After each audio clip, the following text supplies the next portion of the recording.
Hello student, तो कैसे हैं आप लोग। स्टूडेंट, लास्ट क्लास में हमने देख लिया था मोशन का एनालिजेशन। हमने किसी भी मोशन को कैसे एनालाइज किया था वो हमने देखा था, ठीक है। तो स्टूडेंट, आज हम लोग देखेंगे what is the meaning of nth time, ठीक है। हमने फार्मूला देख रखा था कांस्टेंट एक्सीलरेशन के केस में। फर्स्ट इक्वेशन ऑफ मोशन क्या था मेरा, v = u + at। Second equation था s = ut + half a square. और थर्ड इक्वेशन था v² = u² + 2 × a × s। Okay, तो ये हमने देखा था किसी भी पर्टिकुलर टाइम में, पूरे टाइम इंटरवल में क्या हो रहा था, डिस्प्लेसमेंट या फिर कोई भी वेलोसिटी। अब हम देखेंगे मीनिंग ऑफ nth टाइम का। तो nth टाइम का मतलब क्या हुआ, तो उसको समझने के लिए पहले हम सबसे पहले कुछ ऑब्जर्वेशंस लेते हैं। जैसे कि यहाँ पे हमने दिखा रखा है, जैसे माना कि एक लाइन है, ये टाइम लाइन लिया हुआ है। अब ये हमने यहाँ पे दिया हुआ है 1 सेकेंड, ठीक है। ये 0 है, ये 1 है, ये 2 है, ये 3 है, 4 5 6 अप टू 9 है। ओके, तो ये जो है 0 to 1 सेकेंड, यानी ये एक टाइम इंटरवल है, ठीक।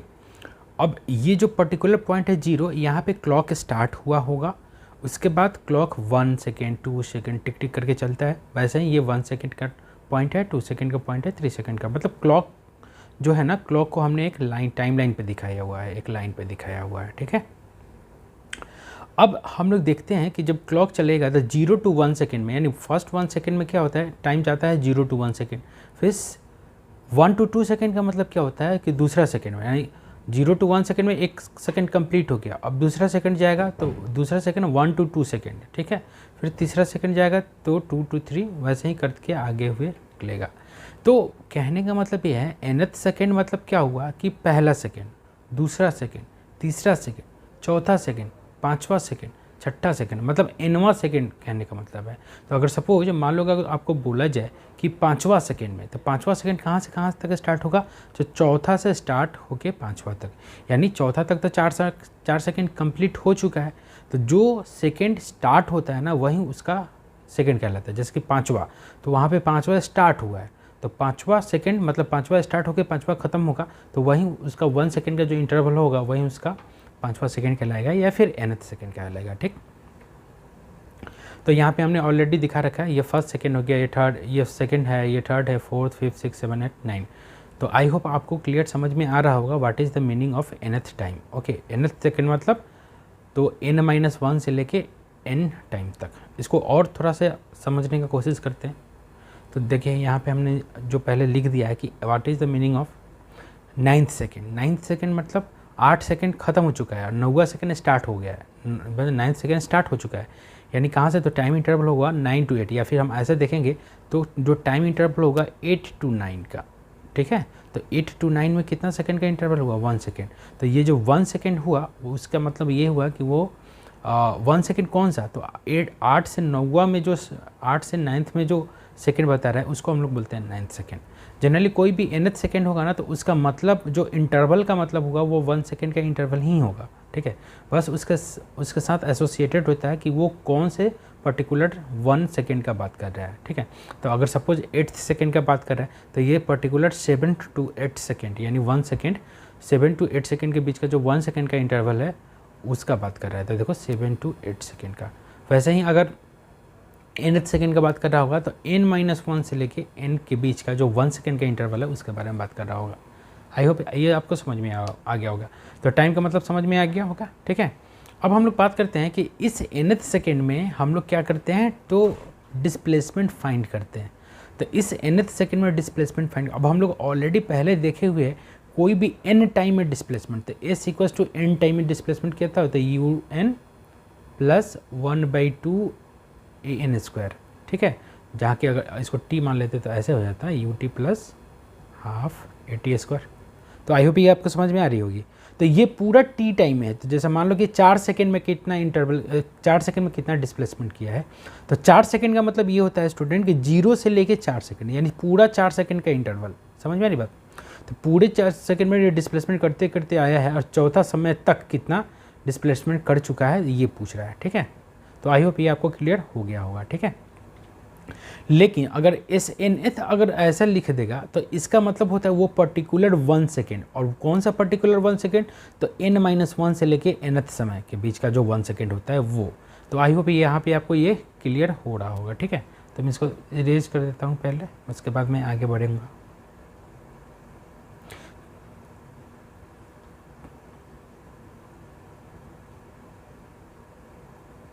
ओके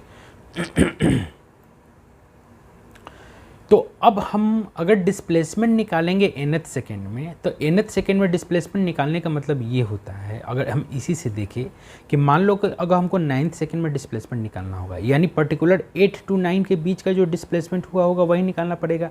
तो इसको निकालने के लिए क्या करेंगे, तो पहले टोटल 9 सेकेंड में डिस्प्लेसमेंट निकाल देंगे इनिशियल से, फिर टोटल 8 सेकेंड में डिस्प्लेसमेंट निकाल देंगे इनिशियल से, उसके बाद इस टोटल में से ये 8 सेकेंड वाले को क्या करेंगे, तो सब्सट्रैक्ट कर देंगे, तो मेरा ये पर्टिकुलर डिस्प्लेसमेंट निकल जाएगा। तो आई होप ये आपको क्लियर हो रहा होगा। मैं फिर से रिपीट कर देता हूँ, पहले टोटल 9 सेकेंड में निकालेंगे 9 सेकेंड में, उसके बाद टोटल 8 सेकेंड में निकालेंगे। अब 9 सेकेंड का मतलब क्या होता है, 8 to 9, तो 9 टोटल 9 सेकेंड के डिस्प्लेसमेंट में से 8 समय के डिस्प्लेसमेंट को हम क्या करेंगे, तो सब्सट्रैक्ट कर देंगे। तो आई होप ये आपको क्लियर हो गया होगा। मैं अब आगे बढ़ता हूँ। वहीं हमने लिखा हुआ है कि displacement in nth second equals to displacement in the last 1 second interval, यानी displacement in total n second in n second लिखा हुआ है, into minus displacement in n-1 second. तो वहीं तो डिस्प्लेसमेंट में जो बनेगा Sn है, तो कितना हो जाएगा, तो Sn माइनस Sn-1। ओके, अब जैसे कि मान लो कि अगर ये Sn-Sn-1 निकालना है, तो ये टोटल डिस्प्लेसमेंट हुआ मेरा n टाइम का, और ये टोटल डिस्प्लेसमेंट हुआ मेरा n-1 टाइम का। ठीक है, तो अगर हम इसको फिर से बात करते हैं, तो सपोज मान लो कि यहाँ पे एक ऑब्जेक्ट है जो कि इनिशियल स्पीड क्या दे रखा है, u दे रखा है, और उसका एक्सीलरेशन क्या दे रखा है, a। अब ये समय के साथ आगे बढ़ेगा, तो इस कंडीशन के लिए अगर Sn डिस्प्लेसमेंट निकाले तो टोटल n टाइम में डिस्प्लेसमेंट निकालना पड़ेगा। तो टोटल n टाइम में डिस्प्लेसमेंट क्या होता है, तो ut plus half eight square. तो n टाइम में क्या होगा, un plus 1/2 an square minus, अब n-1 टाइम के लिए तो ut तो मतलब या t के जगह पे हमको n-1 डालना है, तो u n-1 plus half eight square, तो t की जगह पे n-1 डालना है। अब इसको क्या करना पड़ेगा, एक्सपेंड करना पड़ेगा। तो इसको 10 का 10 लिख दिया, इसको एक्सपेंड किया तो माइनस प्लस माइनस हो गया un, इसको मल्टीप्लाई करके लिख दिया u into n equals to un, फिर u into -1 equals to minus u, और इसमें टकराएगा तो माइनस से प्लस हो जाएगा। ठीक है, इसको भी हमने क्या किया, 1/2 a लिख दिया और n-1 को होल स्क्वायर कर दिया। तो n-1 का होल स्क्वायर करेंगे तो क्या हो जाएगा, n square plus 1 square minus 2ab, तो -2 into a into 1 into n। तो ये मेरा एक्सपेंशन हो गया। अब जब इसको खोलेंगे तो देखो un ये हो गया plus half an square minus un हो गया प्लस u हो गया। अब इसमें माइनस से क्या करना, मल्टीप्लाई करना पड़ेगा। तो half an square minus half an square plus minus half 1/2 a, फिर माइनस माइनस प्लस हो जाएगा, तो 2 से 2 कैंसिल होगा तो n इंटू ए बच जाएगा। अब इसमें जो कैंसिल होगा तो ये n स्क्वायर से n स्क्वायर बाई 2 से कैंसिल कर देंगे, un से un कैंसिल करेगा, बचेगा u, ये बचेगा और बचेगा ये बचेगा। ठीक है, और भी कोई है, हाँ एक ये 3 बचेगा, और तीनों को हम लोग को क्या करना पड़ेगा, तो अरेंज करना पड़ेगा। तो इसमें हमने u लिख दिया, इसमें लिख दिया na, और इसमें लिख दिया हाफ माइनस हाफ a। अब इसको रीअरेंज करेंगे तो कितना होगा, u प्लस a कॉमन ले लेंगे, n-2 को और से करेंगे तो 2n-1 डिवाइडेड बाई 2 हो जाएगा। यानी ये मेरा जो फॉर्मूला हो गया वो क्या हो गया, तो लास्ट 1 सेकेंड का, यानी nth सेकेंड है, मतलब लास्ट 1 सेकेंड का क्या हो गया, मेरा डिस्प्लेसमेंट हुआ। यानी पर्टिकुलर 1 सेकेंड में कितना डिस्प्लेस किया है पार्टिकल, ये हमको बता रहा है। ठीक है, जैसे मान लीजिए एक बॉडी है, body start is motion from rest with 4 metre per second square acceleration, तो find the distance travelled in 5th second. तो 5th सेकेंड में डिस्प्लेसमेंट निकालना है। तो देखो अगर गलती से हम लोग टोटल 5 सेकेंड में अगर डिस्प्लेसमेंट निकाल देंगे, S5 अगर निकाल देंगे, तो मेरा कितना हो जाएगा, तो ut plus half eight square होता है। तो ये वाला फॉर्मूला यूज़ करेंगे तो देखो कितना डिफरेंस आ रहा है। तो इनिशियल वेलोसिटी तो 0 है, तो 0 हो जाएगा 1/2 इंटू एक्सीलरेशन कितना है 4 इंटू 5, तो 5 स्क्वायर हो जाएगा, तो ये 2 कैंसिल हो जाएगा, तो ये 50 मीटर हो जाएगा। तो ये 50 मीटर जो हुआ टोटल टाइम है, टोटल 5 सेकेंड में हुआ। ये हमको नहीं पूछा है, ये हमको नहीं पूछा, हमको पूछा है 5th सेकेंड में, यानी 5th। तो 5th सेकेंड का फॉर्मूला कितना है, तो u प्लस a/2 2n-1। ठीक है, तो u तो 0 है, a कितना है 4 डिवाइडेड बाई 2, और 2 इंटू n कितना है, तो 5th सेकेंड, तो n इक्वल से 5 माइनस 1, तो 2 से कैंसिल हो जाएगा 2, तो 2 इंटू 5 इंटू 2 10 माइनस 1 9, तो 9 18 मीटर। यानी 18 मीटर जो है ना वो लास्ट 1 सेकेंड यानी लास्ट 5 सेकेंड में 4 to 5 सेकेंड में 4 to 5 सेकेंड में इतना डिस्प्लेसमेंट किया है, जबकि ये डिस्प्लेसमेंट 50 मीटर का जो हुआ ना वो टोटल 5 सेकेंड में हुआ और ये 5वें सेकेंड में यानी 4 to 5 1 सेकेंड के इंटरवल में हुआ। तो आई होप ये आपको क्लियर हो रहा होगा। ठीक है, चलिए मैं आगे बढ़ता हूँ। अब हम लोग बात करते हैं स्टॉपिंग डिस्टेंस के बारे में। स्टॉपिंग डिस्टेंस क्या होता है? तो स्टूडेंट स्टॉपिंग डिस्टेंस मतलब होता है कि अगर सपोज मान लो कि कोई गाड़ी पहले से मूव कर रही है, ठीक है, अब मान लो कि कोई ऑब्स्टेकल आ जाता है, जैसे हम लोग जनरली सिग्नल पे देखते हैं ना, या फिर मान लो कि गाड़ी अगर रोड पे चल रही है, NH पे चल रही है और गाड़ी अपने फुल स्पीड में है, मान लो कांस्टेंट स्पीड में है, 80 के स्पीड में है, और एकाएक मान लो कि कोई ऑब्स्टेकल आ गया या फिर कोई बच्चा आ गया, तो क्या होता है उस समय? तो गाड़ी में ब्रेक लगाना होता है। तो जब एकाएक ब्रेक लगता है ना, तो जब एकाएक ब्रेक लगता है तो क्या होता है? तो जैसे ही रिटार्डेशन होगा तो जिस स्पीड से पहले गाड़ी चल रहा था अब उस स्पीड से क्या होगा? अब वो धीरे धीरे रुक के जीरो हो जाएगी। तो स्टॉपिंग डिस्टेंस वही होता है कि ब्रेक लगने के बाद गाड़ी कितना देर तक चला, ठीक है, क्योंकि ब्रेक लगने पर तुरंत गाड़ी रुकेगा नहीं क्योंकि पहले से स्पीड था उसका। तो वो स्पीड जीरो होने में जितना डिस्प्लेसमेंट कवर करता है ना कोई भी व्हीकल, उसी को हम लोग क्या बोलते हैं? स्टॉपिंग डिस्टेंस बोलते हैं। तो आई होप ये आपको क्लियर हो रहा होगा। तो वही हमने लिखा है, it is the distance travelled by any moving vehicle after application of brakes. जब ब्रेक्स को अप्लाई करते हैं तो ब्रेक्स क्या करता है? तो उसमें रिटार्डेशन यानी अपोजिट डायरेक्शन में एक्सेलेरेशन देता है। रिटार्डेशन मतलब क्या होता है? अपोजिट डायरेक्शन का एक्सेलेरेशन, ठीक है। तो अपोजिट डायरेक्शन का एक्सेलेरेशन प्रोवाइड करता है, जिसके कारण वो स्पीड क्या होता है? कुछ टाइम में जीरो हो जाता है। अब जितना टाइम में जीरो हो गया तो उस टाइम में कुछ ना कुछ डिस्टेंस कवर करेगा, तो वही डिस्टेंस को हम लोग क्या बोलते हैं? स्टॉपिंग डिस्टेंस बोलते हैं। तो जैसे कि हमने यहाँ पे दिखा भी रखा है, सपोज मान लो कि कोई गाड़ी है यू स्पीड से चल रहा है और यहाँ पे क्या किया? ब्रेक अप्लाई किया। तो जैसे ही ब्रेक अप्लाई करेगा तो एक्सीलरेशन अपोजिट डायरेक्शन में हो जाएगा, जो कि हमने अभी बोला, यू इधर जा रहा है तो एक्सीलरेशन इधर लगने लगेगा। अब ये एक्सीलरेशन क्या करेगा? इसके स्पीड को घटाएगा। तो इसके स्पीड को कितना घटाएगा? कब तक घटाएगा? जब तक इसके स्पीड को जीरो ना कर दे। तो फाइनल वेलोसिटी इसका जीरो हो गया। तो यहाँ से यहाँ जाने में कुछ ना कुछ डिस्टेंस तो कवर करेगा ना, तो इसी डिस्टेंस को हम लोग क्या बोलते हैं? Stopping distance. अब ये जो हमने सिचुएशन राइज किया है, इसी सिचुएशन से आप लोग स्टॉपिंग डिस्टेंस का फॉर्मूला भी नहीं फाइंड कर सकते हो। देख लो, इनिशियल स्पीड u हो गया, vi = u हो गया और vf = 0 हो गया। एक्सीलरेशन तो लग ही रहा है नेगेटिव डायरेक्शन में यानी अपोजिट डायरेक्शन में, स्टॉपिंग डिस्टेंस निकालना है। तो यही हो गया कि initial velocity is this, acceleration is minus alpha मान लिया, जो कि ब्रेक लगाने पे होता है, जिसको रिटार्डेशन बोलते हैं। फाइनल स्पीड जीरो हो गया, फाइनल वेलोसिटी जीरो हो गया।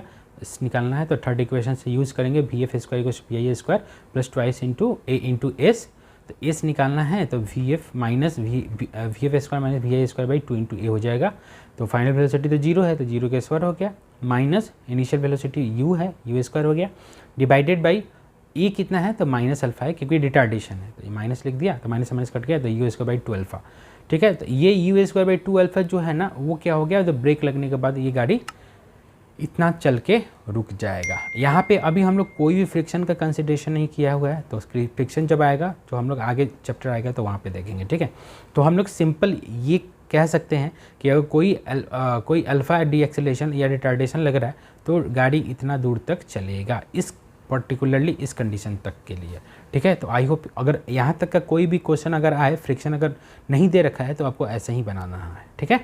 तो आई होप ये यहाँ तक आपको क्लियर है। Stopping distance u² / 2 into retardation या कोई भी नेगेटिव एक्सीलरेशन से निकाला जा सकता है आसानी से, ओके। जैसे मान लिया कि अगर इस पर एक क्वेश्चन बनाते हैं तो क्वेश्चन बोलता है car is moving with 20 metre per second constant speed, suddenly brake is applied which creates a 10 metre per second square retardation, find the stopping distance. तो स्टॉपिंग डिस्टेंस का फॉर्मूला अभी हमने देखा है, u² / 2 इंटू एक्सेलरेशन। तो acceleration कितना है? 10 metre, तो लिख दिया, तो u² इनिशियल स्पीड दे था, तो यहाँ से हमने तो यानी ब्रेक लगने के बाद गाड़ी कहाँ कितना दूर तक चलेगा? तो 20 मीटर तक चलेगा, उसके बाद रुक जाएगा, ओके। तो आई होप ये आपको क्लियर हो गया होगा, ओके। अब इसी कंसेप्ट में एक और पॉइंट आता है कि सपोज मान लो कि गाड़ी चल रही थी, ठीक है, गाड़ी चल रही थी, अब एकाएक अगर सपोज कोई बच्चा आ गया, गाड़ी बहुत तेज़ी स्पीड में चल रही है, एकाएक बच्चा आ गया, तो हम लोग आँखों से देखते हैं और उसके बाद ब्रेक लगाते हैं। तो की आंखों से देख के हम जब अप्लाई करते हैं कोई भी चीज़, तो अप्लाई करने में कोई ना कोई टाइम ड्यूरेशन का गैप होता है, उसी टाइम ड्यूरेशन को हम लोग क्या बोलते हैं? Reaction time. तो रिएक्शन टाइम क्या होता है? जैसे हम लोग देखते हैं जनरली कि कभी कभी बहुत बार होता है कि बहुत बार जनरली होता ही है, सबके साथ कोई रिएक्शन टाइम होता है। आँखों को देखना, आँख से क्या होगा? सिग्नल जाएगा ब्रेन तक, ब्रेन क्या करेगा? ब्रेन उसके बाद बोलेगा कि हाँ भाई ये पर्टिकुलर काम करना है, तब जाके तो इतना टाइम जो लगेगा ना, यही टाइम क्या होता है, वो उसका रिएक्शन टाइम होता है। इसको ऐसे अगर डिफाइन करना है तो क्या हो, it is the time a person takes to observe, think and act. मतलब ये कौन सा टाइम है जिस टाइम में पर्सन क्या करता है, पहले कोई भी चीज़ को ऑब्जर्व करता है, उसको थिंक करता है कि वो क्या हो रहा है, उसके बाद वो एक्ट करता है। तो ये सारा ड्यूरेशन, यानी ये सारे प्रोसेस में जो टाइम लगता है, उसी टाइम को हम लोग क्या बोलते हैं, तो उसी टाइम को हम लोग रिएक्शन टाइम बोलते हैं। तो आई होप ये आपको क्लियर हो गया होगा। ओके,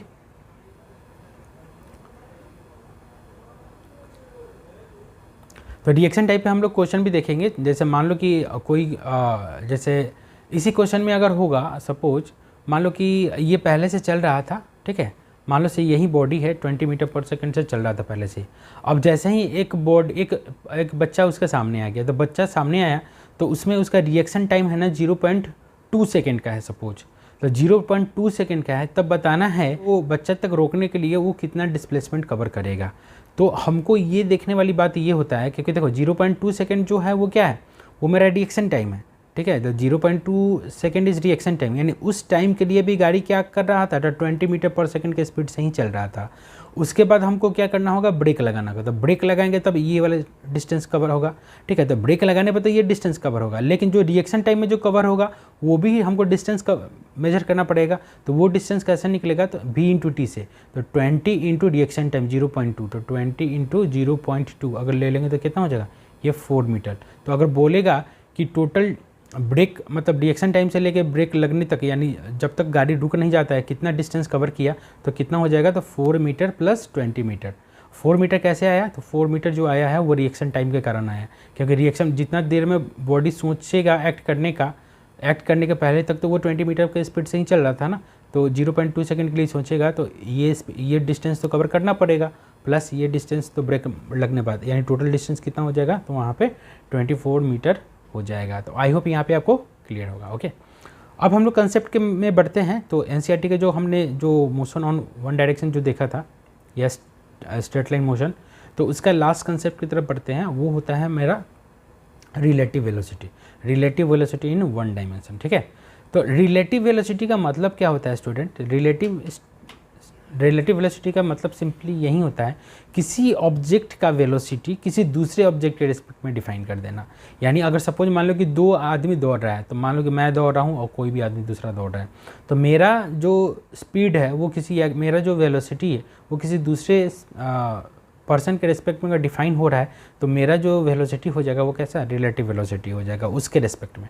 तो यही हम यहाँ पे दिखाया है कि रिलेटिव वेलोसिटी जो होता है वो वन ऑब्जेक्ट का velocity with respect to another object, या वन बॉडी का velocity with respect to another body. इसको डिफाइन कैसे करते हैं, तो मान लो कि यहाँ पे कोई ऑब्जेक्ट क्या हो रहा है, मूव कर रहा है वी स्पीड से या वी वेलोसिटी से, और बी क्या हो रहा है, कोई दूसरा ऑब्जेक्ट है वो वी वेलोसिटी से क्या हो रहा है, ये मूव कर रहा है। तो अगर हमको देखना है कि वी के रिस्पेक्ट में कितना स्पीड से जा रहा है, तो हम लोग को क्या करना होता है, तो velocity of A with respect to velocity of B defined होता है B A minus B B, ठीक है। तो जैसे मान लो कि ये कोई बॉडी है ए से, ये 50 मीटर पर सेकंड के स्पीड से आ रही है, और इधर कोई बॉडी 40 मीटर पर सेकंड के स्पीड से आ रही है, और तुम यहाँ पे बैठे हुए हो, तो तुम क्या देखोगे कि ये तुम्हारे तरफ ना 90 मीटर के स्पीड से तुम्हारे तरफ आ रहा है। लेकिन अगर सपोज मान लो कि कोई ऐसा, मान लो कि अगर इसको भी 50 ही मान लेते हैं, इसको भी 50 मान लेते हैं, कंपेयर करने में आसानी होगा। तो ये तुम इस पर बैठे हो, तो तुम देखोगे कि जो सी वाला है ना तुमसे मात्र 10 मीटर के स्पीड से आगे निकल रहा है, लेकिन जो अपोजिट वाला आ रहा है तुमसे 90 मीटर पर सेकंड के स्पीड से तुमको क्रॉस कर रहा है। तो जाहिर सी बात है ज़्यादा स्पीड किसका है, तो इसका है। तो अपोजिट डायरेक्शन में जनरली रिलेटिव मोशन में क्या होता है, जब वन डायमेंशनल मोशन का बात करते हैं तो स्पीड बढ़ जाता है, मतलब ऐड हो जाता है, और सेम ही डायरेक्शन में जब हम लोग लेते हैं तो वो क्या होता है, तो सब्सट्रैक्ट होता है। तो ये आपका जनरल फार्मूला है कि कोई भी एक बॉडी का स्पीड अगर दूसरे बॉडी के रिस्पेक्ट में अगर डिफाइन करे, या कोई भी एक बॉडी का वेलोसिटी अगर दूसरे बॉडी के रिस्पेक्ट में डिफाइन करे, तो ऐसे करते हैं। यानी इसको पढ़ने का तरीका क्या है, तो velocity of A with respect to B equals to velocity of A minus velocity of B. तो आई होप ये आपको समझ में आ गया होगा। ओके, इसको हम लोग कैसे निकालते हैं वो भी देख सकते हैं। तो मान लो कि अगर पोजीशन से निकालेंगे, तो मान लो कि ये मेरा रेफरेंस पॉइंट हो गया, ठीक है। यानी कोई 2 ऑब्जेक्ट या 2 बॉडी ए और बी एक ही लाइन पे था, हम इसको अलग अलग दिखाए हैं, ठीक है, एक ही लाइन पे था। अब हमको पता करना है कि टाइम के साथ ये जा रहा है, और हमने यहाँ पे एज्यूम किया है कि ए का वेलोसिटी जो है ना बी के वेलोसिटी से ज़्यादा होगा। तो जाहिर सी बात है अगर सेम ही टाइम के लिए दोनों का मोशन कंसीडर करें तो ए जो होगा वो ज़्यादा डिस्टेंस कवर करेगा बी के रिस्पेक्ट में। तो मान लिया कि भी ए जब चलेगा तो भी ए यहाँ से चल के यहाँ पे पहुँच गया। तो जब भी ए यहाँ से चल के यहाँ पे पहुँच गया है, ओके, तो भी ए जब यहाँ से चल के यहाँ तक पहुँच गया, यहाँ तक, लेकिन उस टाइम में भी कहाँ तक पहुँचा होगा, यहाँ से लेके यहाँ तक। तो अब बताइए, तो भी ए क्या हो गया, आगे हो गया भी से। तो कितना आगे हो गया, तो मान लो कि भी ए का पोजीशन यहाँ पे हमने डॉटेड लाइन से दिखा दिया और भी का पोजीशन भी डॉटेड लाइन से दिखा दिया। तो भी कितना चला है, तो भी इंटू टी चला होगा, भी इंटू टी। और भी ए कितना चला है, तो भी ए इंटू टी चला है। और दोनों के बीच का गैप कितना हो गया, तो ये वाला डिस्प्लेसमेंट है। अब ये कैसे निकालेंगे, तो सिंपली तो position of A in time T जो क्या हो जाएगा, भी ए इंटू टी होगा। क्यों, क्योंकि इनिशियल पोजीशन हम जीरो ले रहे हैं, क्योंकि मोशन यहीं से स्टार्ट हो रहा है, यहीं मेरा पॉइंट ऑफ रेफरेंस, पी और मतलब पॉइंट ऑफ रेफरेंस है। तो यही मेरा हो गया। अब बी का पोजीशन अगर देखेंगे तो एक्स बी इक्वल टू कितना होगा, बी इंटू टू। और ऐसा क्यों लिख रहे हैं, क्योंकि ये हम एज्यूम कर रहे हैं तो ये दोनों का कांस्टेंट मोशन है, ठीक है। तो अब बताइए दोनों के बीच में जो गैप हुआ वहीं तो डिस्प्लेसमेंट हुआ ना। तो दोनों के बीच में अगर गैप निकालेंगे तो X A minus X B वो कितना हो गया, तो भी A T minus B B T, दोनों का डिस्टेंस जो कवर किया उसको सब्सट्रैक्ट कर दिए हैं। तो भी A minus B B T, इसका मतलब ये हुआ कि X A minus X B जो है ना वो position of A with respect to B है। यानी बी, आप अगर बी पे तुम बैठ के देखोगे तो तुमको क्या दिखाई देगा कि ए तुमसे इतना डिस्प्लेसमेंट यानी इतना डिस्टेंस आ गया, यानी दोनों के बीच में गैप जो है वो यही है। इसका मतलब इसको डिफाइन कैसे करेंगे, तो पोजीशन ऑफ ए यानी ए कितना दूर है विथ रिस्पेक्ट टू बी, यानी बी के रिस्पेक्ट में, यानी position of A with respect to B. और ये किसके कारण आया है, तो ये आया है V A minus B B के कारण, क्योंकि दोनों के वेलोसिटी में क्या था, गैप था। तो चेंज इन वेलोसिटी जो होगा एक पर्टिकुलर टाइम में तो वो उतना ही डिस्प्लेसमेंट या उतना ही गैप को क्रिएट कराएगा। तो ये V A minus B B को हम क्या बोलेंगे, तो V A minus B B को बोलेंगे velocity of one with respect to two, या velocity of A with respect to B. तो बी के रिस्पेक्ट में ए का वेलोसिटी ज़्यादा है तो ज़्यादा डिस्प्लेसमेंट भी करेगा या गैप भी बढ़ाएगा। तो ये इसी B A minus B A B को क्या लिखेंगे, B A minus B B. और इसको पढ़ेंगे कैसे, तो velocity of A with respect to velocity of B, and B B को पढ़ेंगे क्या, तो velocity of B with respect to velocity of A, तो B B minus B A. अब ये दोनों जो होगा एक दूसरे के अपोजिट होगा, क्यों, क्योंकि दोनों एक क्या है, तो वेलोसिटी वेक्टर है, सॉरी ये दोनों वेक्टर हैं, तो इसीलिए वेक्टर क्या होता है, अपोजिट हो जाते हैं जब हम लोग साइन चेंज करते हैं, ठीक है। इस सारे रिलेटिव कॉन्सेप्ट को हम लोग क्या कर सकते हैं, हम इक्वेशन ऑफ मोशन में आसानी से डाल सकते हैं। अगर मेरा एक्सेलेरेशन क्या आया, रिलेटिव एक्सेलेरेशन मेरा कांस्टेंट आया, तो इस सारे रिलेटिव एक्सेलेरेशन का कांस्टेंट आया तो इस वाले फार्मूले का यूज कर भी सकते हैं। एज फॉर एग्जांपल, जैसे एग्जांपल में हम दिखा देते हैं कि मान लो कि कोई बॉडी ए ऐसे जा रहा था 50 मीटर पर सेकंड के स्पीड से, कोई बॉडी बी ऐसे, ये बी है ये ए है, कोई बॉडी बी ऐसे जा रहा था, सपोज़ मान लिया कि 70 मीटर के स्पीड से, कोई बॉडी सी ऐसे जा रहा था 20 मीटर के स्पीड से, ठीक है। तो अगर रिलेटिव वेलोसिटी का बात करें वी ए बी का, तो वी ए बी का बात करेंगे तो V A minus B B होगा। तो V A minus B B का मतलब ये होता है कि वेलोसिटी ऑफ ए मतलब 50 माइनस वेलोसिटी ऑफ बी 70, तो दोनों कितना हो गया, -20 हुआ। तो -20 का मतलब क्या होता है, तो सबसे पहले इसका समझो, तो velocity of A with respect to B बोला है, तो जिसके रिस्पेक्ट में बात होता है ना उसमें हम लोग एज्यूम कर लेते हैं कि हम जाके उस पर बैठ गए। अब जब हम इस पे यहाँ पे सपोज मान लो कि इस पर बैठ जाएंगे तो हम अपना मोशन तो देख नहीं पाएंगे, तो हम क्या समझते हैं, जिस भी रिलेटिव यानी जिसके रिस्पेक्टिव हम लोग बात करते हैं ना, तो बी के यहाँ पे रिस्पेक्टिव बात कर रहे हैं, तो हम लोग एज्यूम करते हैं कि बी रुका हुआ है, एज्यूम करते हैं सिर्फ, बी एक्चुअली रुका हुआ नहीं है। तो जब हम देखेंगे बी रुका हुआ है तो हम बी पे बैठ के अगर ए का मोशन डिस्क्राइब करेंगे तो मेरा कितना आया है, -20 आया। इसका मतलब ये है कि ए मेरा जो होगा वो इस डायरेक्शन में जाते हुए नज़दीक है, मतलब समझ में आएगा। जाहिर सी बात है दोनों के बीच में गैप बढ़ेगा, और कितने से गैप बढ़ेगा, तो हर एक सेकंड में 20 मीटर से गैप बढ़ेगा। तो इसका मतलब अगर बी पे तुम बैठ के देखोगे तो तुमको दिखाई देगा कि ए ही तुमसे दूर होते जा रहा है, जब एक्चुअली क्या हो रहा है कि दोनों चल रहा है, लेकिन क्योंकि बी का स्पीड ज़्यादा था इसलिए बी ज़्यादा चलेगा और ए कम चलेगा। लेकिन हम बी पे बैठ के देखेंगे तो हमको क्या समझ में आएगा कि ए है वो पीछे जा रहा है, लेकिन वहीं जब ए पे बैठ के देखेंगे तो क्या हो जाएगा, तो हमको पता चलेगा कि बी हमसे दूर जा रहा है और ये राइटवर्ड डायरेक्शन में।